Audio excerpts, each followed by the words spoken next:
দেখুন, রাজ্য বিধানসভা ভবনে বিরোধী পক্ষকে এবং বিরোধী দলনেতাকে মর্যাদা দিচ্ছে না বিজেপি সরকার। বিরোধী দলনেতা শ্রদ্ধেয় শোভনদেব চট্টোপাধ্যায় আজ শুক্রবারও তার নির্দিষ্ট ঘর এবং বিরোধীদের ঘর তারা খোলেনি। যেখানে শোভনদেব চট্টোপাধ্যায় যে বিরোধী দলনেতা হচ্ছেন সেটা দলের তরফে আগেই জানিয়ে দেওয়া হয়েছিল স্পিকারকে, কিন্তু স্পিকার অসৌজন্যমূলকভাবে গোটা বিষয়টা জটিলতায় ঠেলে দিয়েছেন। এর আগে সিপিএম এর সময় হাসিম আব্দুল হালিম, তৃণমূল কংগ্রেসের সময় স্পিকার আমাদের বিমান বন্দ্যোপাধ্যায়, তারা দলের চিঠিকে সম্মান দিয়েছেন। এখানে হঠাৎ নতুন জটিলতা, দলের মিনিটস, দলের সই, অভ্যন্তরীণ ডকুমেন্ট দেখতে চাই। তো তা সত্ত্বেও সংশ্লিষ্ট যা নথি শোভনদেব চট্টোপাধ্যায় গতকাল স্পিকারের সচিবালয়ে জমা দিয়ে দিয়েছেন। আমরা আশা করেছিলাম আজ বিধানসভায় বিরোধী পক্ষের ঘর খোলা থাকবে। ঘর বিষয়টা শুধুমাত্র কিন্তু একটা ঘর নয়, ঘর বিষয় একটা মর্যাদা এবং বিরোধীদের অধিকার।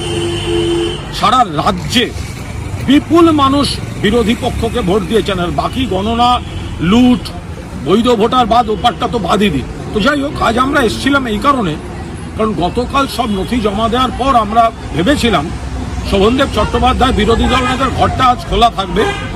শোভনদা, মাননীয় বিরোধী দলনেতাকে আমরা ভেতরে ঢুকিয়ে তার আসনে বসাবো। সেই জন্য আমরা কয়েকজন এসেছিলাম। এসে আমরা অবাক যে এখানে পুরো বন্ধ, কোনো উত্তর নেই। বলছে স্পিকার কলকাতার বাইরে। আরে, তার সেক্রেটারিয়েটে কাগজ জমা দিয়েছে। আজকালকার দিনে কাগজ জমা দিলে তার ছবি পাঠানো বা আলোচনা করে নেওয়া কোনো প্রবলেম, ফলে খোলা হয়নি। তখন আমরা যে কজন ছিলাম, কারণ আমরা তো জানতাম না আজকে কোনো বিক্ষোভ কর্মসূচি করতে হবে, আমরা তো এসেছিলাম ওনাকে ঘরেই ঢোকাতে, তো ঘর বন্ধ। ফলে আমরা কয়েকজন, আমরা ঘরের সামনে প্রতিবাদ কর্মসূচি, একটু ধর্ণা, কেন প্রতিবাদ আমরা সেগুলো জানিয়েছি এবং আমাদের দাবি অবিলম্বে বিরোধী দলনেতার ঘর এবং বিরোধী পক্ষের ঘর খুলে দিতে হবে, বসতে দিতে হবে, বিরোধীদের মর্যাদা দিতে হবে। তার কারণ একদিকে নির্বাচনোত্তর সন্ত্রাসে আমাদের বহু ব্যক্তি ঘর ছাড়া, প্রাণহানির ঘটনা ঘটেছে, বিধায়করা তা নিয়েও ব্যস্ত, তা নিয়ে একটা তাদের সব ব্যবস্থা করার একটা কাজ চলছে। অন্যদিকে মূল্যবৃদ্ধি ঘটিয়ে চলেছে কেন্দ্রীয় সরকার, অন্যদিকে সব মানুষকে, সব ধর্মকে সমানভাবে ধর্ম পালন করতে দেয়া না, সেটা হচ্ছে না।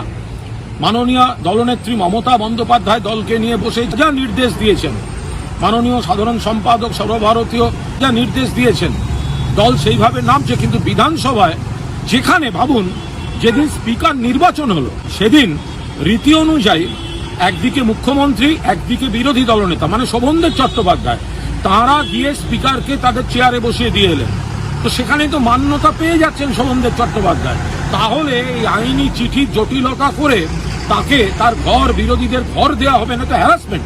একদিকে বিরোধীদের ঘর দেওয়া হবে না, কন্ট্রোলের চেষ্টা, অন্যদিকে সরকারি কর্মচারীদের সার্কুলার, তারা মিডিয়ায় কথা বলতে পারবেন না, সরকারি নীতির বিরোধিতা করতে পারবেন না, সরকারি বিষয়ে কথা বলতে পারবেন না। গোটাটাই একটা কণ্ঠরোধের চেষ্টা, অধিকার খর্ব করার চেষ্টা। মমতা বন্দ্যোপাধ্যায় মুখ্যমন্ত্রী থাকাকালীন কিন্তু এই অবস্থা ছিল না। ফলে এখন বিজেপি যা করছে সেটা হচ্ছে ভরসা আউট, ভয় ইন।